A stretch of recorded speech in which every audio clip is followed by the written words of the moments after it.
Hello again everyone, it's me again, Baking with MG. So, ngayong araw gagawa naman tayo ng floral cake gamit ang Russian tip. Yung ginagawa ko pala dyan is nagka-crumb coat muna ako.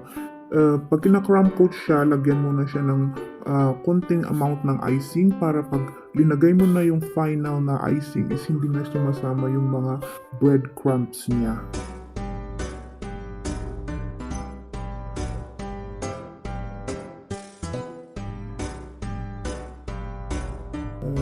Pakinisin lang natin gamit ang scraper. Yun, hindi pala ako nag-gloves dyan kasi ang init ng panahon. Grabe, namamawis ang aking kamay pag nag-gloves ako. Di bali malinis naman yung kamay ko. Always akong naghuhugas ng kamay, okay? Okay, ganyan yung Russian tip. Nabibili yan sa Shopee. Marami yan sa Shopee kaya pero may pagka pricey siya. Noon nung una kong binili. Bumili yata ako sa Baguio noon na ganyan. Ang mahal. Pero ngayon, mura na ngayon yung ganyan. Ayan, di ba may tulip ka na. Instant tulip. Okay. Yung paglalagay ng ganyan, yung tulip, dapat hindi mo siya masyadong i-press at saka dapat medyo matigas yung icing, hindi siya yung sobrang lambot, hindi siya yung soft icing para makaka-form ka ng tulip, makaka-form ka ng ganyang na bulaklak.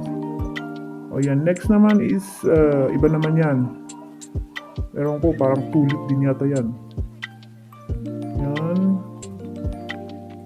Okay, i-press mo lang, i-press mo lang.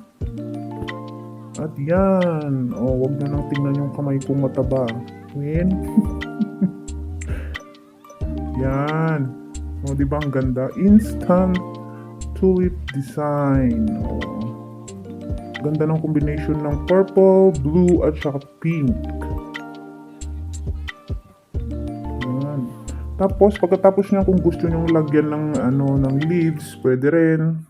O kung gusto nyong wag nang lagyan, pwede rin. Nasa sa inyo na yan. O yan. Nilagyan ko siya ng dahon-dahon para maiba naman yung kulay. Pero talagang maganda yung combination ng ganyang kulay talaga. Magandang tignan sa personal.